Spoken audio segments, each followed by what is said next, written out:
Hello, everybody, and welcome to this episode of the Meaningful Communication Show. I'm your host, Chad Eves, and we are joined today by our regular contributor and guest, Michael Gansl, a voice of Reason Consulting. He's a business consultant in New York City. And we are also joined by his associate, Marc Schwartzberg of OFH, a furniture company that specializes in working with small businesses. Marc acquired OFH in 2014. He's been in the office furniture industry for about 40 years in New York. And we're going to discuss today some of his insights and perspectives on business communications and how that's impacted him, how that's evolved over time. In addition to his business, he's also the father of 5, and him and his wife, Jill, are big fans of the galleries and museums in New York City. And he's also an avid athlete where he's been competing in triathlons and rides his bicycle on a regular basis to his office and around the city as well. So welcome to both of you, Michael and Marc. Hello and welcome. Thank you, Chad. It's good to see you. Marc, welcome. Really good to see you again here on the screen. And so we were also going to talk about customer satisfaction and communication with your clients. So tell us a little bit about yourself for a few minutes, and then we'll get into talking about customer satisfaction. So I really grew up in the office furniture business. My grandfather started an office furniture company in New York City on Broadway and Spring Street in what's now Soho before World War II. And my dad passed away when he was very young, and I came into the business when I was 19, and I started in business with 2 older brothers, 15 and 17 years my senior, and this was really exciting for me. I always liked design, and I always liked business too. And I remember as a kid sitting in the store and being in the window and watching, and sometimes even had customers would come in and kind of helping them out, buy chairs and buy office furniture. So I really grew up in the business. So you've been doing this for such a long time, and you've certainly experienced what it's like working with clients and customers. So, a few weeks ago, Chad and I did a podcast on the customer experience and how it drives business. And so, it's interesting. We came up, we had uncovered 2 statistics that would be interesting for you to hear and maybe comment on. So one of them was 77% of brands believe that the customer experience is the key competitive differentiator in working with vendors and suppliers. And I mean, that's overwhelming, 77%. And then 86% of consumers would leave a brand after as few as 2 poor experiences. How do you deal with that? How do you deal with customer satisfaction? It resonates with me, especially because ultimately I sell a commodity. I sell office furniture, and it's really hard to differentiate my company from the rest of my competitors in New York. And it's also very interesting because we buy from manufacturers. We're a dealer. We distribute product that's manufactured by other vendors. And there's a lot of talk in our industry about differentiating the manufacturers, one manufacturer from the other. So we're selling chairs and tables and very, very similar products. And ultimately, I believe people are buying, it's a very personal interaction. I think it's a very personal interaction, especially since we're dealing with smaller companies. And the way we service our customers is really important. And then also on the other side, who we buy from, since we could buy from many different manufacturers, we also buy from manufacturers that give us good service. So it's really a virtuous cycle, and it's really critical. I feel strongly about that. So, you said something interesting, and you said it's a personal interaction. Want to talk more about that? Yeah. So our company focuses on businesses with with offices than fewer than 300 employees. So in our industry, there are millions, hundreds of millions of dollars worth of furniture to offices that are full, multiple floors and very, very big projects. And that's not what we focus in on. And really, when that's very, very commoditized, because I think there's very little interaction. But there's a specification that goes out, and we need 3,000 of these and 3,000 of those, and there's a bid. That's not the business we work on. So we're dealing with smaller projects. Let's say a company that has 50 employees, 150 employees, and we're dealing directly with the business owner, the decision maker. Maybe there's some small facilities team, but it's not a huge facilities team. And those buyers have options. Look, they could buy online now. They could buy from my competitors. And I feel strongly that the bond between the buyer and the seller and how we interact with our clients is critical. So how do you anticipate their needs? So I think that's something, you stole my line, Mike, and that's okay because we know each other well. The idea is that what I try to talk to my team about is that what we can do to help our clients, the best way that we can help our clients is anticipate their needs. So when you're furnishing a new office, for us, there's a trigger point. Usually you're signing a new lease or you're renewing a lease. That's when you're going to buy the most furniture, or your company is rapidly expanding. And our typical buyer is not doing this every day. They're doing it only as often as they sign their lease. So what is that? Every 5 years, 7 years, 10 years? Sometimes it's every couple of years, but not that often. And they're not expert in this. So as in our company, what we try to do is help that buyer anticipate what might happen. And I think that's the key for any business, and the key to customer service is try to think ahead of what the customer doesn't know they need and try to figure that out. And when we could figure that out and we can anticipate that for the client and give them a heads up in advance, then they feel well cared for. So that's what we try to do. So go ahead. So that was a message that I saw in the video you have on your company's website and your idea section, was really addressing that aspect of it. So first question I have for you on that, Mark, is what inspired you to make the video and to produce that? Because that's also publicly available. Anyone that wants to see it can go to your company website and see your philosophy there. But also, the audience was your staff, was your employees. What motivated that? So we're pretty much a remote company where we have some people who come into the office, and we have I have teams of designers and customer service and customer support team overseas. So we're recording all of our monthly staff meetings, and so that we've been doing for quite some time now, since COVID.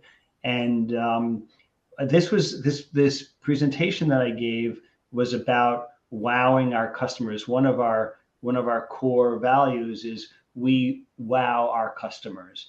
And Ricardo, who's been with the team for many, many years, didn't really understand what does that mean to wow your customer. It's like, he thought it was sort of a generic term. And the conversation that I had with the team was about the perspective of customer service. On the one end, we wow our customers. And then, being from New York and a Jew from New York, I had this other end of the spectrum, which is the oi experience, where everything goes wrong. And in my world, the furniture gets ordered and it gets delivered and it gets damaged, and then we got to get a replacement part, and the replacement part gets damaged, and there's always these nightmares that happen, and the furniture is delayed.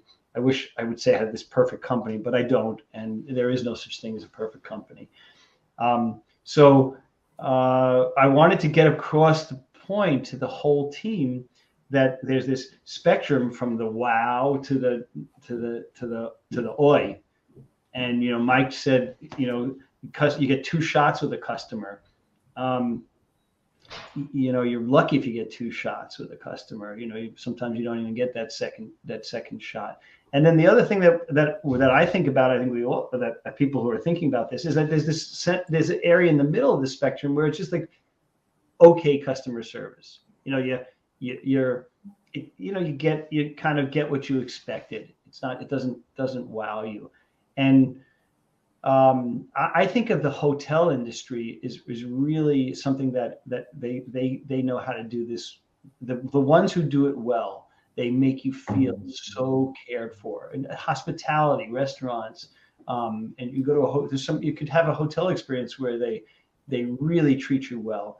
And if I could do that with office furniture and something that's so banal and just mundane, and if we could and people I think dread buying office furniture, and there's a lot of anxiety around that. If we could have our customers feel like, wow, these people really took care of us. They were anticipating our needs. We figured there's going to be something that's going to go wrong, but something went wrong and they took care of us. If we could do that as a company, well, it's not if. We have to do that as a company, because if you even think about it, then you're going to be out of business because it's so competitive. Amazon's going to eat us up alive, or I have very, very big competitors in my industry. So it's really not if, it's we must. So you take that oi, what do you turn it into? Joy. And that was your idea, Mike. So you can have you just put a J in front of that oi, and really, and it's really an opportunity. And I look at life like this in general. Every experience that's a difficult experience really could be an opening for an opportunity for something better. I think many people who have bought furniture or ordered something that takes a while to get, there's a potential for disaster. So we try to make those potential anxiety points into something that's joyous. And that's what I'm trying to, look, I've been doing this a long time and I believe it. And I think about this and I live my life like this. It's just trying to get my whole team to do that. And that's really the tricky part. So how do you instill that culture? I know you have some ways of doing that. So how do you bring that culture to your entire company? Well, Chad, you said, like your question, the original question was, why'd you put it up in a video and why did you do that? And that, so what I realize is I can't just sit in the vacuum and do it myself. I have to make sure that I spread the word to the company. And, I have to practice what I preach. People have to see me doing it. And sometimes it can get really expensive. We've screwed up. We just had a table that didn't fit in the elevator. And then we had to cut it, all kinds of crazy things. And, I'm going to lose money on that table. It's like it was I think a $4,000 or $5,000 table. We're going to lose money on that. But, if you believe in the wow experience, then, you want to have the reputation that you take care of your customers. And this really doesn't have a long lifetime value. This client, they're not going to buy hundreds of thousands of dollars worth of furniture, but it's the right thing to do. We have to take care of the client. The company sees that that's what we do. We put the value at that. I had this woman, Sophie, who worked for us. I haven't done this in a while. I have to do it again soon. When Sophie joined us, I knew she was going to be a great long-term employee. It turns out it was her first job in college, and lovely woman. Now she went on to be in healthcare. She's a therapist, and she was with us for probably over 5 years. But I realized that where she grew up, she didn't really understand, and her lifestyle, what it means to be taken care of at this level. So we went out, I took her out to a nice lunch and to a nice restaurant, and to even experience what it's like to be taken care of like that. So when you think about like finding opportunities in, something that goes wrong, as we continue to emerge out of COVID, out of the pandemic. What has been your impression, or what have you seen as far as what people want from a customer experience perspective? You know what? COVID doesn't matter. It doesn't. COVID, post-COVID, pre-COVID, it's the same all along. It's also, what I also think about this is my relationships with my friends or people that I care about. It's all the same. How do you, it's one thing, the golden rule, treat others the way you want to be treated, but it's a step above. Treat others the way they want to be treated. And that's really what we have to understand. I'm part of this thing. I went to a training given by the Arbinger Institute. It's called the Outward Mindset, and that's really the core of what the teaching is. And the leadership team is bringing that to the company. We have to treat fellow employees. We have to treat customers, and we have to treat anybody we meet on the street, and certainly the people we care about with that mindset, and treat others the way they want to be treated. And it feels really good to me, and it feels like a good way to live. And I don't think of the company as always the bottom line. But the fact is, I believe deeply that even though I may spend like on this one table that I'm going to lose money on that customer, I believe in my heart of hearts that the loss on that one job is going to pay off dividends in some way down the road. And I don't know that I could calculate it on a spreadsheet, on an Excel spreadsheet. And I'm not worried about that. I think that in the long haul, that's the way I want to run the company. And I think that's the way people want to work for a company that treats people like that. And that's really, so for me, I have to really make sure everybody in the company knows that.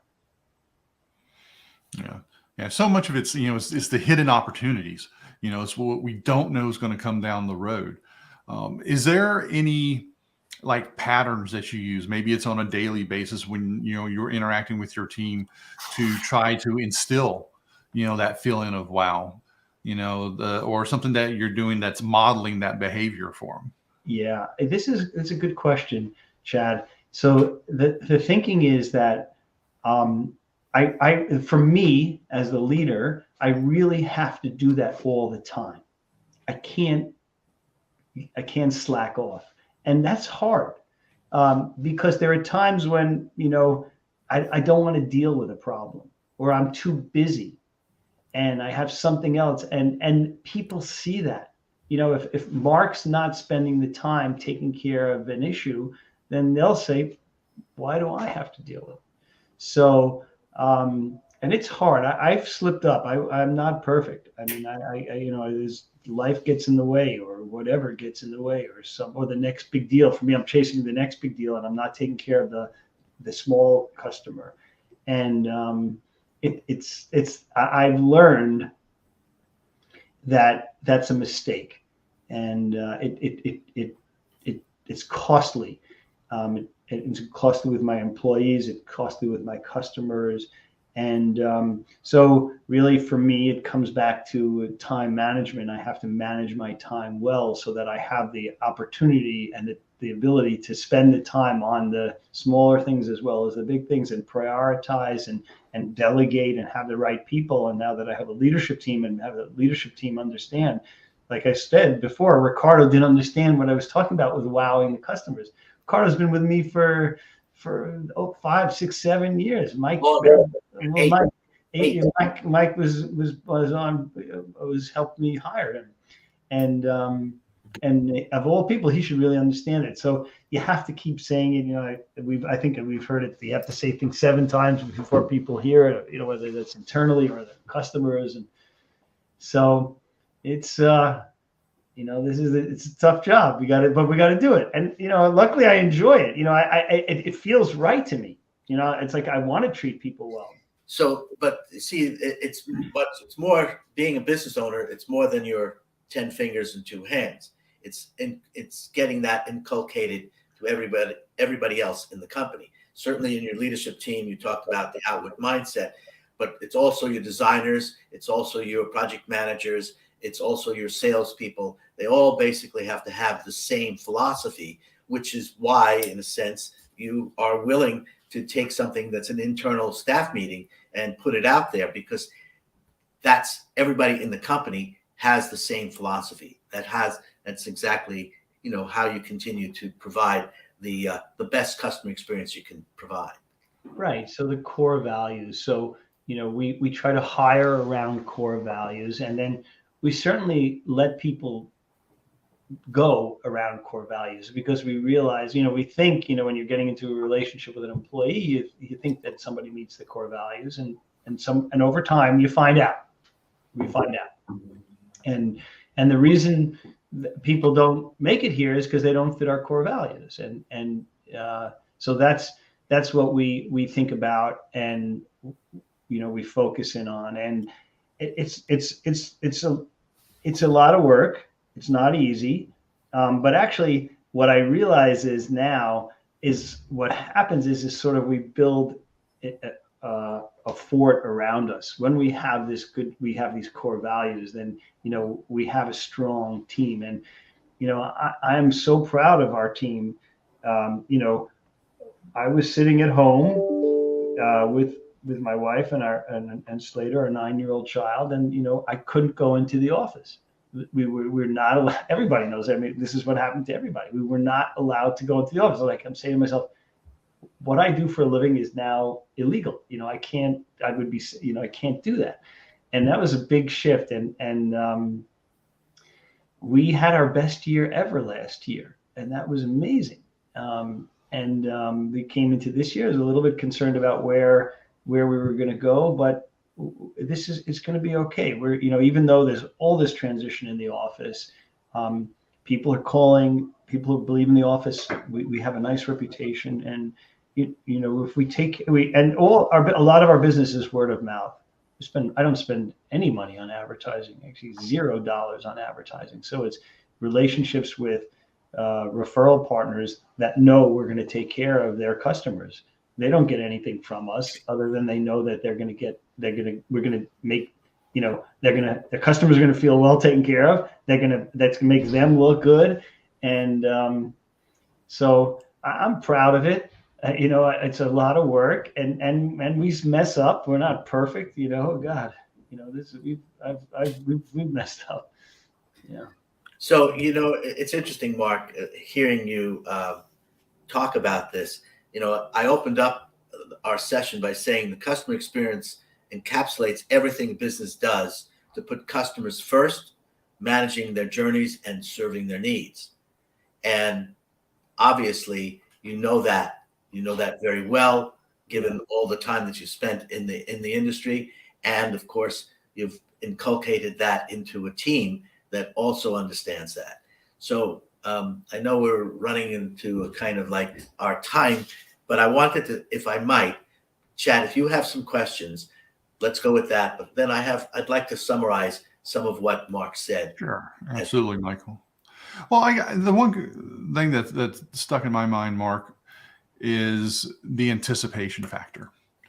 And how did that become important to you? Was there an event that happened, or something that you learned somewhere that really prompted that? Because that is definitely a core theme among successful people, is the anticipation. And what brought that to the forefront for you? Okay, I was in therapy, and this goes back. I was with my first wife at the time, and the therapist told me that the key to a good relationship, a marital relationship, is to be able to anticipate your partner's needs. And then I spent a lot of time, years, thinking about that, and what that means for me, and what it means from others. And then that was decades ago. And then I realized, hey, this is this works with a spouse. It certainly works with your children. It certainly works with your friends. Because if if you have a friend who like, friends sometimes get into trouble, they don't know what the hell's going on, but if you can anticipate their needs and not tell them what to do, but try to, be a good friend and listen. And then, look, I work hard and I actually love what I do. And I'm like, and I'm competitive and I like to be successful. I'm saying, what can I do to be successful in business? And I realized that it's the same stuff that works at home or works in the office. So that's and we're not always successful anticipating our loved ones' needs. We're not. But sometimes we hit it.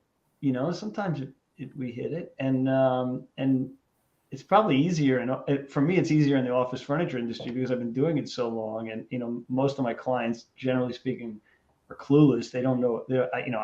I've made every mistake so many times and seen my way out of every mistake.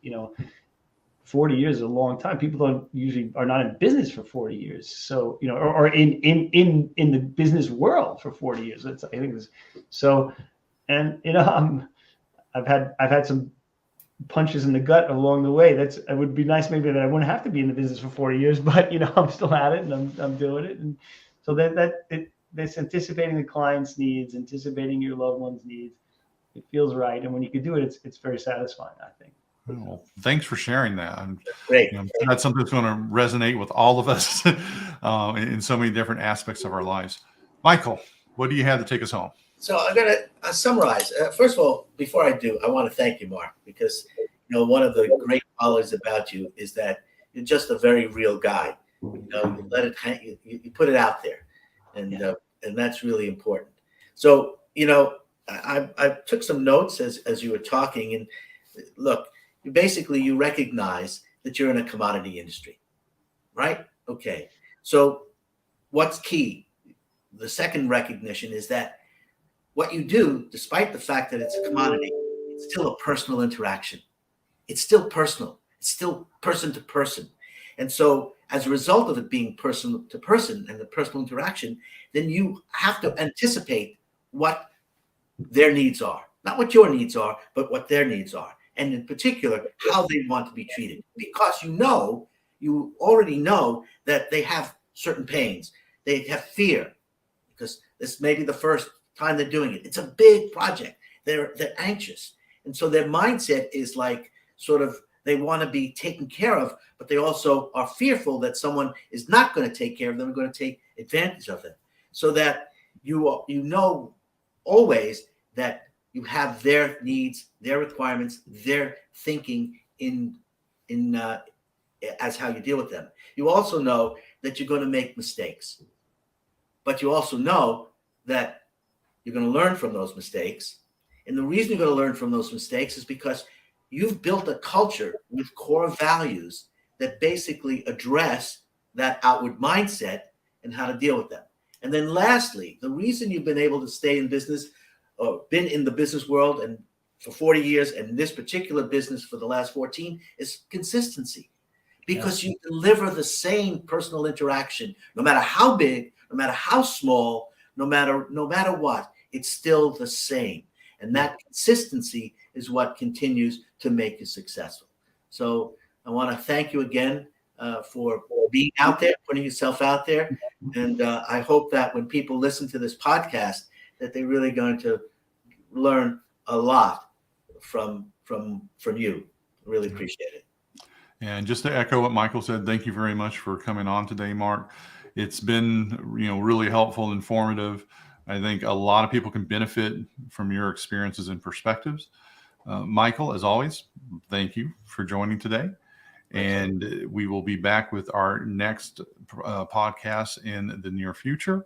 Until then, everybody take care, be healthy, be wealthy, and talk to you soon. Bye-bye, everybody.